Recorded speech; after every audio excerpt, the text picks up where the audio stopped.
কম খরচে বেশি লাভ হওয়ায় কচুরলতি চাষে ঝুঁকছেন মৌলভীবাজারের চাষিরা।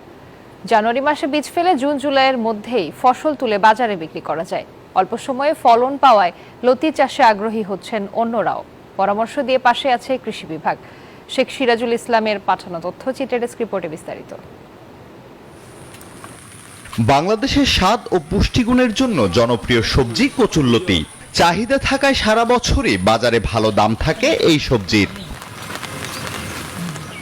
চাহিদার কথা মাথায় রেখে রঞ্জন কুমার নামে এক অবসরপ্রাপ্ত বিমান বাহিনীর অফিসার বাড়ির পাশের খালি জমিতে চাষ করেছেন কচুরলতির। রোপণ থেকে শুরু করে উত্তোলন পর্যন্ত সব কাজ পরিবারের সদস্য ও নিজেই সামলান।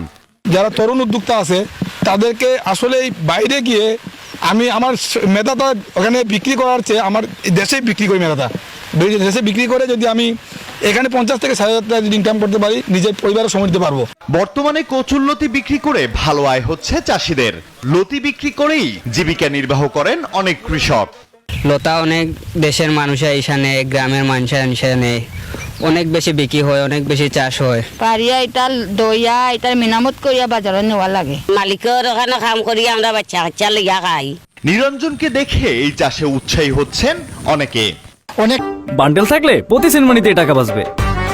বিকাশ সেনমানি বান্ডেল কিনে জিতুন প্রতি লেনদেনে। চাকরিজীবী রিটায়ার্ড পারসন এবং কৃষক উদ্যোক্তা হয়েছে এবং উনি যে আমাদের মধ্যে একটা আলোড়ন সৃষ্টি করেছেন নিজে উদ্যোক্তা হয়ে। যে সমস্ত শাক সবজি এগুলা যে উৎপাদন করতেছি রাস্তার কারণে আমরা ব্যাঘাত হইয়া অনেক দাম কমে আমরা বেচতেছি।